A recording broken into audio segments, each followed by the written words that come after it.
Hello and welcome दोस्तों, स्वागत है आपका आपके अपने YouTube channel education for success पर। दोस्तों, मैं आपके लिए आज की इस वीडियो में साइंस के 75 प्लस इंपॉर्टेंट क्वेश्चन आंसर लेकर आया हूं और ये क्वेश्चंस इतने ज़्यादा इंपॉर्टेंट हैं कि आप चाहे किसी भी गवर्नमेंट एग्जाम की तैयारी कर रहे हों, ये आपके लिए मोस्ट इंपॉर्टेंट होने वाले हैं। तो चलिए बिना टाइम गवाए वीडियो को शुरू करते हैं।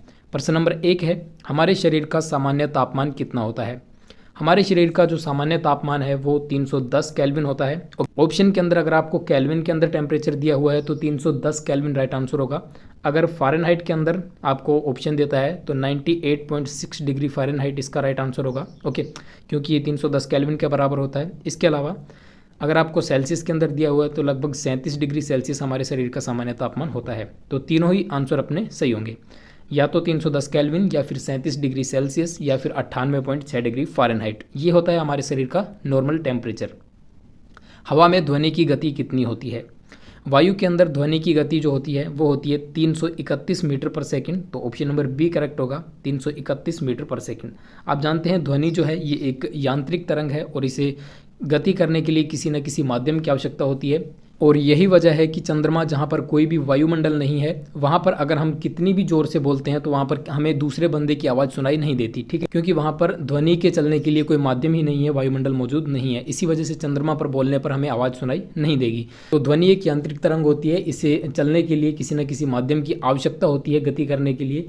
तो ये निर्वात में गति नहीं कर सकती। इसके अलावा ठोस में सबसे ज़्यादा इसकी गति होती है। बात करें स्टील की तो इसके अंदर लगभग 5920 मीटर प्रति सेकंड की गति होती है स्टील के अंदर ध्वनि की। तो ये आप याद रखेंगे। अगला क्वेश्चन है, कौन सा एक ऊष्मा का सबसे अच्छा चालक है? तो आपको 4 ऑप्शन दिए गए हैं, इनमें से आपको बताना है कि ऊष्मा का सबसे अच्छा चालक कौन सा है। राइट आंसर होगा पारा। पारा जिसे हम लोग मरकरी बोलते हैं, इसका सिंबल होता है Hg।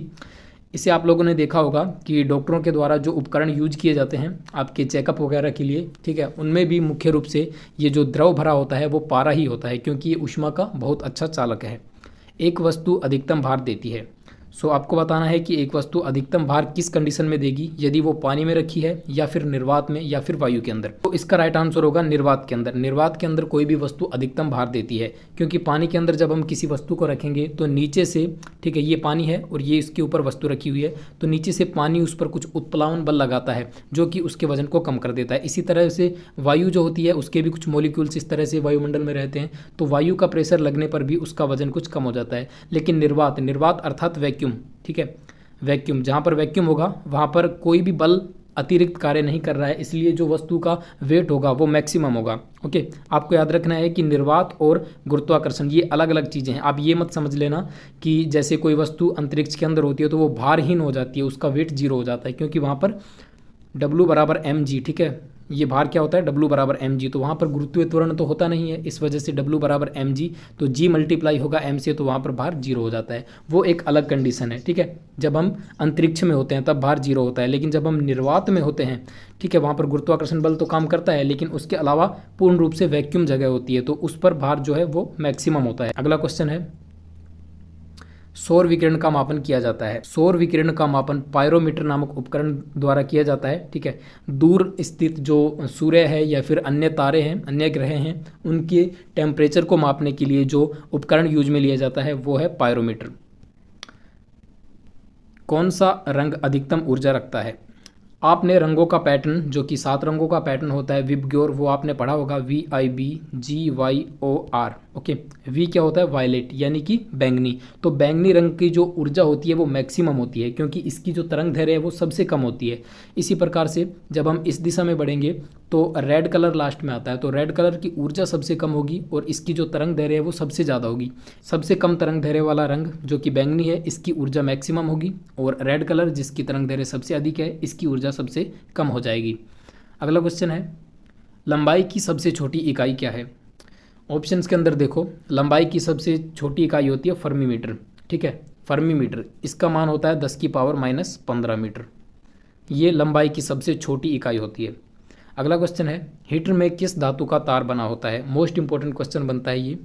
हीटर के अंदर नाइक्रोम का तार यूज किया जाता है। अब नाइक्रोम क्या होता है? नाइक्रोम जैसे कि इसके नाम से ही स्पष्ट है, निकिल प्लस क्रोमियम। इसमें निकिल लगभग 80% और क्रोमियम लगभग 20% मिलाया जाता है, तो ये नाइक्रोम का तार बनता है, जो कि आपने देखा होगा अपने हीटर के अंदर लगता है जो स्प्रिंग, वो नाइक्रोम का ही बना होता है। अगला क्वेश्चन है, सर्वप्रथम मिसाइल को किसके द्वारा बनाया गया था? मिसाइल का निर्माण सबसे पहले वर्नर वॉन ब्राउन ने किया था। ऑप्शन नंबर बी करेक्ट है। गुरुत्वाकर्षण सिद्धांत किसके द्वारा दिया गया था? ये क्वेश्चन तो एक छोटा सा बच्चा भी बता सकता है, क्योंकि हम बचपन से ही कहानी पढ़ते आ रहे हैं कि न्यूटन एक दिन पेड़ के नीचे बैठा हुआ था, तो उसके सिर पर क्या गिरता है? सेब गिरता है। तो वो ये सोचने लगता है कि ये सेब नीचे ही क्यों गिरा, ये सेब ऊपर ही क्यों नहीं रह गया। तब उसे पता चलता है कि दुनिया में जितनी भी वस्तुएं हैं, जितने भी ग्रह हैं, वो कोई ना कोई अट्रैक्शन फोर्स रखते हैं, यानी कि अपनी और दूसरी चीज़ों को आकर्षित करने का बल रखते हैं, और इसे ही उसने क्या कहा था? गुरुत्वाकर्षण बल। तो गुरुत्वाकर्षण का सिद्धांत किसने दिया था? सर आइजैक न्यूटन ने। क्वेश्चन नंबर 11, पॉजिट्रॉन के आविष्कारक कौन थे? एक परमाणु के अंदर मुख्य रूप से 3 कण पाए जाते हैं। एक तो होता है इलेक्ट्रॉन, दूसरा होता है प्रोटॉन और तीसरा होता है न्यूट्रॉन। ठीक है, इनमें से ये जो इलेक्ट्रॉन है, जो कि कक्षाओं में चक्कर लगाता है, इसका विपरीत कण होता है पॉजिट्रॉन। ओके, जैसे आग का विपरीत क्या होता है? पानी। इसी तरह से इलेक्ट्रॉन का विपरीत होता है पॉजिट्रॉन, अर्थात इलेक्ट्रॉन और पॉजिट्रॉन को यदि हम मिला देंगे तो इनका अस्तित्व खत्म हो जाएगा। तो पॉजिट्रॉन के आविष्कारक कौन थे? एंडरसन। क्यूरी किसकी इकाई है? क्यूरी रेडियोधर्मिता की इकाई है, तो ऑप्शन नंबर डी राइट होगा। ठीक है, रेडियो एक्टिविटी जो होती है उसकी इकाई होती है क्यूरी। हाइड्रोजन बम किसने बनाया था? मोस्ट इंपोर्टेंट क्वेश्चन है ये। हाइड्रोजन बम एडवर्ड टेलर के द्वारा बनाया गया था। स्कूटर के आविष्कारक कौन थे? देखो यहाँ पर आपको कंफ्यूज नहीं होना है, मैं यहाँ पर पूछना चाह रहा हूँ कि स्कूटर के आविष्कारक यानी कि जो माइक्रो स्कूटर, ठीक है, जो कि 1996 के अंदर जिसका आविष्कार किया गया था, उसके आविष्कारक कौन थे? क्योंकि जो स्कूटर है मुख्य रूप से वो लगभग 1817 के अंदर ही अस्तित्व में आ गया था। ठीक है, लेकिन ये जो माइक्रो स्कूटर है इसका आविष्कार किसने किया था? तो इसका राइट आंसर होगा विम ओबोटर। ठीक है, 1996 के अंदर। अगला क्वेश्चन है, आर्द्रता को मापा जाता है। सो आर्द्रता को हाइग्रोमीटर के द्वारा मापा जाता है। राइट आंसर कौन सा होगा? ऑप्शन नंबर सी, हाइग्रोमीटर के द्वारा आर्द्रता को मापा जाता है। वहीं पर लैक्टोमीटर जो है इसके द्वारा दूध की शुद्धता को मापा जाता है, और हाइड्रोमीटर जो है इसके द्वारा द्रव के घनत्व को मापा जाता है। अक्सर स्टूडेंट्स हाइग्रोमीटर और हाइड्रोमीटर के अंदर कन्फ्यूज होते हैं। हाइड्रो का मतलब क्या होता है? जल। तो आप याद रखना, इसके द्वारा द्रव की घनत्व को मापा जाता है, और ये जो हाइग्रोमीटर है इसके द्वारा वायुमंडल के अंदर आर्द्रता को मापा जाता है। क्वेश्चन नंबर 16 है, पादप कोशिका भित्ति बनी होती है। तो पादपों के अंदर जो कोशिका भित्ति होती है वो आपको बताना है कि किसकी बनी होती है। करेक्ट आंसर होगा सेल्यूलोज। पादपों की कोशिका भित्ति सेल्यूलोज की बनी होती है। उम्मीद करता हूं दोस्तों आपको ये सारे क्वेश्चन अच्छे से समझ में आ पा रहे होंगे। अगर आपको वीडियो अच्छी लग रही है तो आप इसे लाइक और शेयर कर सकते हैं, और ऐसी एजुकेशनल वीडियोज़ के लिए चैनल को सब्सक्राइब जरूर करें। यांत्रिक शक्ति की SI इकाई क्या है? सो यांत्रिक शक्ति की SI इकाई आप जानते हैं कि वाट होती है। ऑप्शन नंबर ए राइट होगा। अफीम के कौन से हिस्से से मॉर्फिन प्राप्त किया जाता है? अफीम का जो फल आवरण वाला हिस्सा होता है इसी के अंदर से मॉर्फिन प्राप्त किया जाता है। कार्य की इकाई क्या होती है? सो कार्य की जो SI मात्रक है वो हमसे पूछा गया है। तो कार्य की इकाई या SI मात्रक क्या होता है? जूल होता है।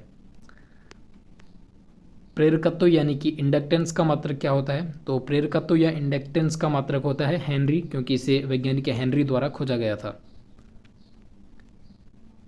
न्यूट्रॉन के खोजकर्ता कौन थे? न्यूट्रॉन जो कि परमाणु के नाभिक के अंदर पाया जाता है, सो इसके खोजकर्ता कौन थे? मैं आपको यहाँ पर एक ट्रिक बताता हूँ जिससे आप परमाणु के अंदर पाए जाने वाले तीनों मुख्य कणों की आप ध्यान रख सकते हैं कि उनके आविष्कारक कौन थे। ठीक है, ट्रिक क्या है? ईंट पर नाच। ओके, ईंट पर नाच, ये ट्रिक आपको याद रखनी। ई से हो जाएगा इलेक्ट्रॉन, इसकी खोज की थी टे से जे थॉमसन ने। ठीक है, टॉमसन या थॉमसन। ठीक है, टे से प्रोटॉन, प्रोटॉन की खोज की थी आर से किसने? रदरफोर्ड ने। ठीक है, इलेक्ट्रॉन की खोज थॉमसन ने, प्रोटॉन की खोज रदरफोर्ड ने, और इसी तरह से ने से क्या हो जाएगा? न्यूट्रॉन, न्यूट्रॉन की खोज चे से जेम्स चैडविक ने। ओके, तो इससे आप तीनों जो परमाणु के अंदर मुख्य रूप से कण होते हैं तीन, इन तीनों के आविष्कारक आप याद रख सकते हैं। राइट आंसर क्या होगा? न्यूट्रॉन की खोजकर्ता James Chadwick, option number A. अगला क्वेश्चन है, ब्रह्मांड में सबसे अधिक पाया जाने वाला तत्व कौन सा है? कंफ्यूज नहीं होना है, यहाँ पर हमसे पूछा है ब्रह्मांड के अंदर सबसे अधिक मात्रा में कौन सा तत्व पाया जाता है। सो ब्रह्मांड के अंदर सबसे अधिक मात्रा में हाइड्रोजन पाया जाता है, H2। वहीं पर अगर बात करें कि हमारी जो भूप्रपटी है, हमारी जो पृथ्वी है, इसका धरातल है, इस पर सबसे अधिक मात्रा में ऑक्सीजन पाया जाता है, लगभग 46% के आसपास। ओके, और अगर बात करता है वायुमंडल के अंदर, ठीक है, आपको तीनों चीज़ें याद रखनी है। ब्रह्मांड में सबसे अधिक हाइड्रोजन, अपनी भूप्रपटी पर यानी कि धरातल पर सबसे अधिक ऑक्सीजन, और जो अपना वायुमंडल है यहाँ पर सबसे अधिक नाइट्रोजन पाया जाता है। ये तीनों फैक्ट आपको याद रखने हैं। अगला क्वेश्चन है, सूर्य पर सर्वाधिक मात्रा में पाई जाने वाली गैस कौन सी है? ब्रह्मांड में सबसे अधिक मात्रा में मैंने अभी आपको बताया कि हाइड्रोजन पाया जाता है, तो सूर्य में सबसे अधिक मात्रा में कौन सा पाया जाता है? हाइड्रोजन ही पाया जाता है, H2। लगभग 71% के आसपास हाइड्रोजन है। और हाइड्रोजन की नाभिकीय संलयन क्रिया होती है आपस में, जिससे कि हीलियम के नाभिक बनते हैं, ठीक है, जिसे हम लोग अल्फा कण भी बोलते हैं। और ये एक रेडियोधर्मी अभिक्रिया होती है नाभिकीय संलयन की, जिससे अथाह मात्रा में ऊर्जा निकलती है, जो कि हमारे पास प्रकाश के रूप में लगातार पहुंचती रहती है। तो सूर्य पर सर्वाधिक मात्रा में कौन सा तत्व है? हाइड्रोजन। सापेक्षता सिद्धांत किसके द्वारा दिया गया था? सदी के सबसे महान वैज्ञानिक अल्बर्ट आइंस्टाइन द्वारा सापेक्षता सिद्धांत दिया गया था, ठीक है। सापेक्षता सिद्धांत कौन सा होता है? E = mc², ठीक है। किसकी कमी के कारण थायराइड ग्रंथि की अत्यधिक वृद्धि हो जाती है?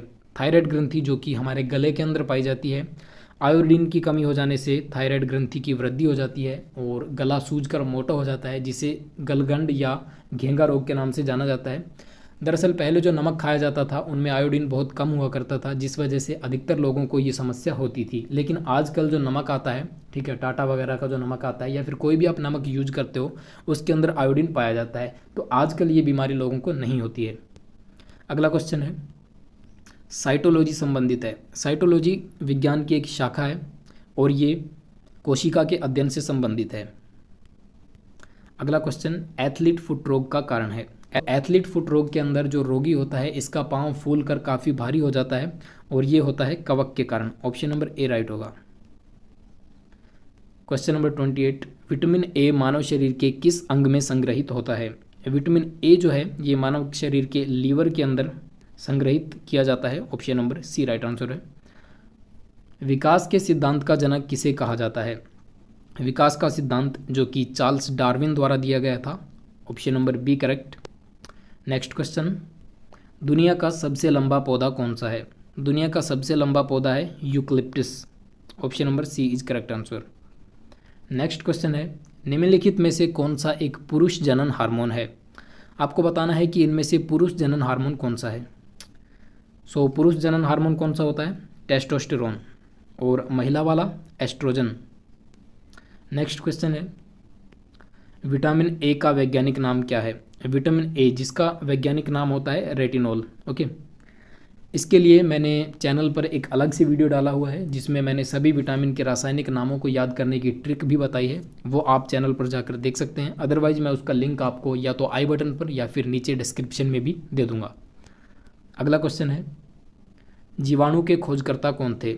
जीवाणु की जो खोज है ये सबसे पहले एंटोनी ल्यूवेनहॉक के द्वारा की गई थी। ओके, कौन सा ऑप्शन है? Option number B. अगला क्वेश्चन, पत्तियों के हरा होने का कारण क्या है? मोस्ट इंपॉर्टेंट क्वेश्चन है और अक्सर एग्जाम्स के अंदर रिपीट होता है। तो पत्तियों का जो हरा रंग होता है ये क्लोरोफिल वर्णक के कारण पाया जाता है। अपनी त्वचा द्वारा कौन सा जीव श्वसन करता है? तो इनमें से कौन सा जीव है जो अपनी त्वचा के द्वारा सांस लेता है? राइट आंसर होगा मेंढक। किसकी मदद से दूध से दही बनता है? दूध से दही एक बैक्टीरिया होता है जिसके द्वारा दूध से दही बनता है, और वो बैक्टीरिया का नाम कोई बता सकता है? चलिए मैं बता देता हूँ। बैक्टीरिया का नाम है लैक्टोबैसिलस। लैक्टोबैसिलस नामक बैक्टीरिया या जीवाणु दूध से दही में परिवर्तित करता है। कौन सा रोग वायरस के कारण होता है? इनमें से कौन सा रोग है जो वायरस के कारण होता है? राइट आंसर होगा हैजा। अगला क्वेश्चन, जीवित शरीर में कोशिका की मृत्यु को क्या कहते हैं? जीवित शरीर के किसी एक अंग विशेष के अंदर जब कोशिकाओं की मृत्यु होने लगती है तो वो अंग काला पड़ने लगता है, इसे कोशिका की मृत्यु कहा जाता है जीवित शरीर के अंदर, और इसे वैज्ञानिक भाषा में क्या कहते हैं? नेक्रोसिस। मनुष्य के शरीर का वह कौन सा हिस्सा है जहां रक्त नहीं पाया जाता? आपको बताना है इन ऑप्शंस के अंदर, ठीक है, जो कि आँख के ही 4 पार्ट हैं। आपको बताना है कि इनमें से कौन सा हिस्सा है जिसके अंदर ब्लड फ्लो नहीं होता। आइरिस के अंदर भी ब्लड फ्लो होता है, प्यूपिल के अंदर भी ब्लड फ्लो होता है, रेटिना जो है यहाँ पर भी रक्त का प्रवाह होता है, लेकिन कॉर्निया जो कि हमारी आँख का सबसे आगे वाला हिस्सा होता है, जो पारदर्शी हिस्सा होता है सफ़ेद वाला, इसी को बोला जाता है कॉर्निया, और इसके अंदर ब्लड का फ्लो नहीं होता। किस धातु को चाकू से आसानी से काटा जा सकता है? चाकू से आसानी से काटा जा सकने वाला धातु है सोडियम। इसके अलावा लिथियम, सोडियम और पोटेशियम, इन तीनों को चाकू से आसानी से काटा जा सकता है। विद्युत का सर्वोत्तम चालक कौन सा है? विद्युत का सबसे अच्छा चालक तत्व माना जाता है सिल्वर। ठीक है, ऑप्शन नंबर ए राइट होगा। अगला क्वेश्चन है, सोडा वाटर में नींबू का रस डालते हैं तो बुलबुले निकलते हैं क्योंकि इसमें होता है। जब हम लोग सोडा वाटर के ऊपर नींबू का रस डालेंगे तो उसमें से बुलबुले निकलने लगते हैं। इसका कारण ये है कि सोडा वाटर जो है वो मुख्य रूप से क्षार होता है। कटे हुए सेब का रंग कुछ देर बाद भूरा हो जाता है क्योंकि वह वायु से क्रिया करके बना लेता है। तो कटे हुए सेब के अंदर, आप जानते हैं सेब के अंदर आयरन पाया जाता है, तो आयरन ऑक्साइड बन जाता है जिसकी वजह से उसका रंग भूरा हो जाता है। चूने में पानी मिलाने पर कौन सी गैस निकलती है? चूने के अंदर पानी मिलाने पर कार्बन डाइऑक्साइड गैस रिलीज होती है। अगला क्वेश्चन, हरी मेहंदी में निम्न में से कौन सा पदार्थ पाया जाता है जिसके कारण वह लाल हो जाती है? हरी मेहंदी के अंदर लासोन नामक पदार्थ होता है जिसके कारण कुछ देर बाद मेहंदी जो है वो लाल हो जाती है। अगला क्वेश्चन है, ऑक्सीकरण अभिक्रिया में क्या होता है? तो आपको 4 ऑप्शन दिए गए हैं, बताना है कि ऑक्सीकरण अभिक्रिया के अंदर क्या होता है। ऑक्सीजन का जुड़ना, बिल्कुल सही है। हाइड्रोजन का जुड़ना, नहीं, ये अपचयन कहलाता है। ऑक्सीजन का अलग होना, ये भी अपचयन कहलाता है। इलेक्ट्रॉन का ग्रहण करना, ये भी अपचयन कहलाता है। इलेक्ट्रॉन का त्यागना या फिर ऑक्सीजन का जुड़ना, ये होती है ऑक्सीकरण अभिक्रिया। अम्ल नीले लिटमस पत्र को किस रंग में परिवर्तित कर देता है? मैं आपको एक ट्रिक बताता हूँ जिससे आप इस चीज़ को कभी नहीं भूलोगे। आपको याद रखना है ए नीला। ओके, क्या याद रखोगे? ए नीला और छालानी। छालानी, ए नीला का मतलब ऐसे अम्ल, अम्ल जो है वो नीले को लाल कर देगा। ठीक है, क्या करता है? नीले लिटमस पत्र को लाल करता है अम्ल। और छालानी से आप याद रखोगे ये जो क्षार है ये लाल लिटमस पत्र को नीला करता है। लाल लिटमस पत्र को नीला करता है क्षार। यहाँ पर हमसे क्या पूछा है कि अम्ल नीले लिटमस पत्र को कर देता है, तो अम्ल ए नीला, अम्ल नीले लिटमस पत्र को लाल कर देगा। ऑप्शन नंबर बी राइट होगा। क्षार लाल लिटमस को कर देता है। अभी मैंने आपको बताया क्षार के लिए क्या बताया था? छालानी, यानी कि क्षार जो है वो लाल लिटमस पत्र को नीला कर देता है। Right answer option number C, नीला। हरी सब्जियों में प्रचुर मात्रा में उपस्थित होता है। हरी सब्जियों में प्रचुर मात्रा में आयरन पाया जाता है। हरी सब्जियां जैसे कि पालक वगैरह, इनके अंदर मुख्य रूप से आयरन प्रचुर मात्रा में पाया जाता है। निम्नलिखित में से विलुप्त जंतु प्रजाति कौन सी है? सो डोडो पक्षी एक ऐसी प्रजाति है जो कि वर्तमान समय में मौजूद नहीं है। ये एक विलुप्त प्रजाति है। ये देखने में लगभग बतख की तरह या फिर बोल सकते हो मुर्गे की तरह लगती थी। ठीक है, डोडो पक्षी, और ये वर्तमान में विलुप्त हो चुके हैं। अगला क्वेश्चन है, कायिक जनन पाया जाता है। इनमें से किन के अंदर कायिक जनन पाया जाता है? कायिक जनन पाया जाता है आलू के अंदर। ऑप्शन नंबर ए राइट होगा। नर और मादा युग्मक के संयोजन को क्या कहते हैं?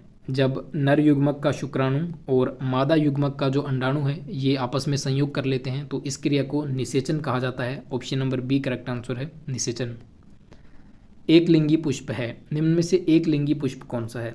एक लिंगी पुष्प निम्न में से मक्का है। बाकी सरसों, गुलाब, पिटूनिया, ये आपस में ये सभी क्या हैं? द्विलिंगी पुष्प हैं। अगला क्वेश्चन, द्विलिंगी पुष्प निम्नलिखित में से कौन सा है? द्विलिंगी पुष्प कौन सा है? इनमें से एक लिंगी पुष्प है मक्का, ककड़ी भी एक लिंगी पुष्प है, पपीता भी एक लिंगी पुष्प है, लेकिन ये जो सरसों है ये द्विलिंगी पुष्प है, यानी कि ऑप्शन नंबर डी करेक्ट होगा। रक्त प्लाज्मा में जल की मात्रा कितनी होती है? रक्त के अंदर जो प्लाज्मा पाया जाता है उस प्लाज्मा में 90% के आसपास जल होता है। ऑप्शन नंबर बी करेक्ट है।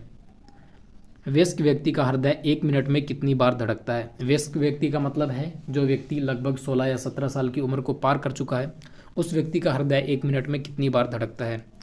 इसका राइट आंसर होगा 72 बार। और जो छोटा बच्चा होता है उसका दिल 1 मिनट में 150 से लेकर 160 बार तक धड़कता है। अगला क्वेश्चन है, लाल रक्त कणिकाओं को निम्न में से किस नाम से जाना जाता है? लाल रक्त कणिकाएं जो कि ब्लड के अंदर ही पाई जाती हैं इनको आरबीसी यानी कि रेड ब्लड सेल्स या फिर लाल रक्त कणिकाएं कहा जाता है, आरबीसी। ओके, अगला क्वेश्चन है, एनीमिया रोग होने पर शरीर में किस चीज़ की कमी हो जाती है? जब किसी व्यक्ति को एनीमिया रोग हो जाता है तो उसके अंदर जो ब्लड है, ब्लड के अंदर जो आरबीसी पाई जाती हैं, रेड ब्लड सेल्स, उनके अंदर जो हीमोग्लोबिन होता है ऑक्सीजन का वाहक, उसकी कमी हो जाने के कारण एनीमिया रोग हो जाता है। राइट आंसर होगा रक्त में हीमोग्लोबिन की कमी, ऑप्शन नंबर ए। मादा एनाफ्लीज मच्छर जब काट लेता है तो उससे कौन सा रोग होता है? मादा एनाफ्लीज मच्छर के काटने पर मलेरिया नामक रोग हो जाता है। ठीक है, मच्छर कौन सा? मादा एनाफ्लीज काटेगा जब मलेरिया रोग होगा, और जब एडीज मच्छर काटेगा तो हड्डी तोड़ बुखार हो जाता है, जिसे हम लोग डेंगू के नाम से जानते हैं। दोनों का आपको याद रखना है। अगला क्वेश्चन है, चर्म रोग के उपचार में प्रयोग किया जाने वाला रेडियो आइसोटोप कौन सा है? इनमें से रेडियो जो फास्फोरस है, ठीक है, इसका यूज चर्म रोग के उपचार में किया जाता है। किसका? रेडियो फास्फोरस का। बहुत अधिक ऊंचाई पर मनुष्य की लाल रुधिर कणिकाओं, आपको बताना है कि लाल रुधिर कणिकाओं के साथ क्या होगा जब कोई व्यक्ति अधिक ऊंचाई पर जाकर रहने लगता है। आपको बताना है क्या उनका आकार बढ़ता है, क्या उनकी संख्या बढ़ती है, क्या उनका आकार छोटा हो जाता है, क्या उनकी संख्या घट जाती है। तो इसका राइट आंसर मैं आपको बताता हूँ। देखिए, इन चीज़ों को आपको कभी भी रटना नहीं है, मैं आपको कॉन्सेप्ट बताता हूँ। जो हमारे ब्लड के अंदर लाल रक्त कणिकाएं होती हैं, आरबीसी जो होती हैं, इनके अंदर पाया जाता है हीमोग्लोबिन, और इस हीमोग्लोबिन का मुख्य काम क्या होता है? हमारे शरीर के अंदर ऑक्सीजन की पूर्ति करना। तो जब हम लोग ऊंचाई पर चले जाते हैं, पहाड़ों पर चले जाते हैं, तो वहाँ पर क्या होता है? ऑक्सीजन का लेवल कम हो जाता है। अब हमारे शरीर को तो ऑक्सीजन की उतनी ही आवश्यकता है, लेकिन ऊपर जब हम चले गए ऊंचाई पर, तो वहाँ पर ऑक्सीजन क्या है? कम है। तो आरबीसी जो हैं ये अपनी संख्या को बढ़ाने लग जाती हैं, ताकि हीमोग्लोबिन कम ऑक्सीजन की उपस्थिति में भी अधिक से अधिक हीमोग्लोबिन हमारे शरीर में हो, और वो हमारे शरीर को ऑक्सीजन की पूर्ति कराता रहे। ओके, इस तरह से आपको याद रखना है कि अधिक ऊंचाई पर चले जाने पर जो आरबीसी होती है उनकी संख्या बढ़ जाती है, ताकि हीमोग्लोबिन ऑक्सीजन के प्रवाह को सुचारू रूप से रख सके। अगला क्वेश्चन है, आधुनिक चर्म शोधन उद्योगों में ऐसी कौन सी भारी धातु पाई जाती है जो विषैली होती है? तो इनमें से विषैली धातु जो कि चर्म शोधन उद्योगों में पाई जाती है कौन सी है? Chromium, option number C. Strontium लवण के द्वारा बुनसेन ज्वाला को कौन सा रंग प्रदान किया जाता है? तो ये जो स्ट्रोंशियम लवण है या कोई अन्य लवण होते हैं, जो ये बुनसेन ज्वाला पे आने पर कोई विशेष रंग प्रदर्शित करते हैं। इसी तरह से स्ट्रोंशियम लवण जो है ये किरमिजी लाल रंग का ज्वाला प्रदान करता है। तो ऑप्शन नंबर सी राइट होगा। कृत्रिम सैटेलाइट के अंदर व्यक्ति भारहीन महसूस करता है क्योंकि पृथ्वी के आकर्षण बल का। किसी कृत्रिम सैटेलाइट, जैसे कि सैटेलाइट हैं जो कि हमने पृथ्वी के चारों ओर छोड़े हुए हैं, जो कि चक्कर लगाते रहते हैं चारों तरफ, ठीक है, जिनकी वजह से हमें कनेक्टिविटी वगैरह मिलती है। तो इस सैटेलाइट के अंदर अगर कोई व्यक्ति बैठा हुआ है तो वो भारहीन महसूस करेगा, उसे ऐसा लगेगा कि मेरे शरीर के अंदर बिल्कुल वजन ही नहीं है। ऐसा क्यों होता है? इसका राइट आंसर होगा अभिकेंद्र बल समान हो जाने के कारण। ओके, नेक्स्ट क्वेश्चन है, आधुनिक शक्तिशाली चुंबक किसके द्वारा बनते हैं? आधुनिक शक्तिशाली चुंबक के अंदर लोहे का यूज नहीं होता है, एल्यूमिनियम, कोबाल्ट और निकिल मिश्र धातुओं से बनाए जाते हैं आजकल के जो शक्तिशाली चुंबक आते हैं। फोटोग्राफी में मुख्य रंग कौन कौन से होते हैं? फोटोग्राफी के अंदर मुख्य रंग कौन कौन से होते हैं? या फिर ये क्वेश्चन आपसे यूँ भी पूछा जा सकता है कि ब्रह्मांड के अंदर जो प्राइमरी कलर्स हैं, जो प्राथमिक कलर हैं, वो कौन कौन से हैं? ये प्राथमिक कलर या फिर फोटोग्राफी में मुख्य रंग कौन कौन से होते हैं? लाल, नीला और हरा। ये रहा लाल, नीला और हरा, option number C. Next question, निम्नलिखित में से किस कोटि के फोटो प्रिंट की जीवन अवधि सबसे लंबी होती है? श्वेत श्याम प्रिंट यानी कि ब्लैक एंड वाइट प्रिंट जो होता है वो अधिक लंबे समय तक स्टेबल रहता है, ऑप्शन नंबर सी राइट होगा। किसी मनुष्य के लिए स्वच्छ हवा की कितनी मात्रा आवश्यक है? 1000 घन फीट वायु प्रत्येक 10 सेकंड के अंदर अगर हमारे फेफड़ों तक पहुंचती है तो वो एक स्वच्छ हवा की मात्रा मानी जाती है मनुष्य के फेफड़ों के लिए। कितनी? 1000 घन फीट प्रति 10 सेकंड, प्रति 10 सेकंड के अंदर। रेफ्रिजरेशन वह प्रक्रिया है जिससे, राइट आंसर होगा, कीटाणुओं की वृद्धि दर घट जाती है।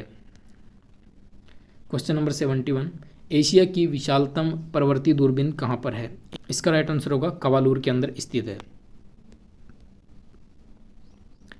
वाहन चालन हेतु पश्च दर्पण कौन सा होता है?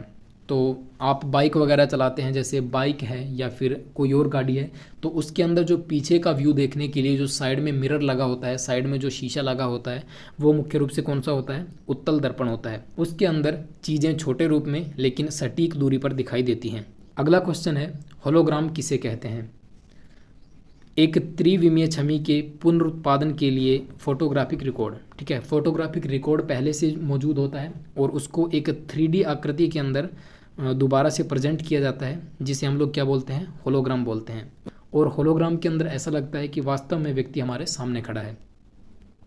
अगला क्वेश्चन है, निम्नलिखित में से कौन सा रंग सम्मिश्रण दिन और रात के समय सर्वाधिक सुविधाजनक होता है? हरा और लाल रंग का जो सम्मिश्रण है, ऑप्शन नंबर डी राइट होगा, ये दिन और रात के समय सर्वाधिक सुविधाजनक होता है, हरा और लाल।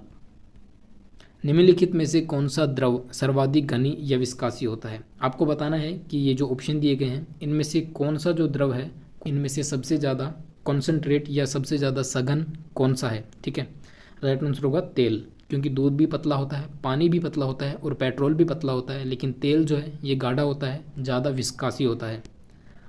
अगला क्वेश्चन है और आज की हमारी वीडियो का लास्ट क्वेश्चन है ये, हाइड्रोलिक प्रेस में किसका उपयोग होता है? हाइड्रोलिक प्रेस के अंदर पास्कल का नियम काम करता है, ऑप्शन नंबर ए राइट होगा। उम्मीद करता हूं दोस्तों आपको सारे क्वेश्चन अच्छे से समझ में आए होंगे। ऐसी ही एजुकेशनल वीडियोज़ के लिए चैनल को सब्सक्राइब करके और बेल नोटिफिकेशन को ऑन कर लेना, ताकि आपको लेटेस्ट एजुकेशनल वीडियोज़ मिलते रहें। आज के लिए इतना ही, मिलेंगे नेक्स्ट वीडियो में, तब तक के लिए वंदे मातरम, जय हिंद एंड बाय।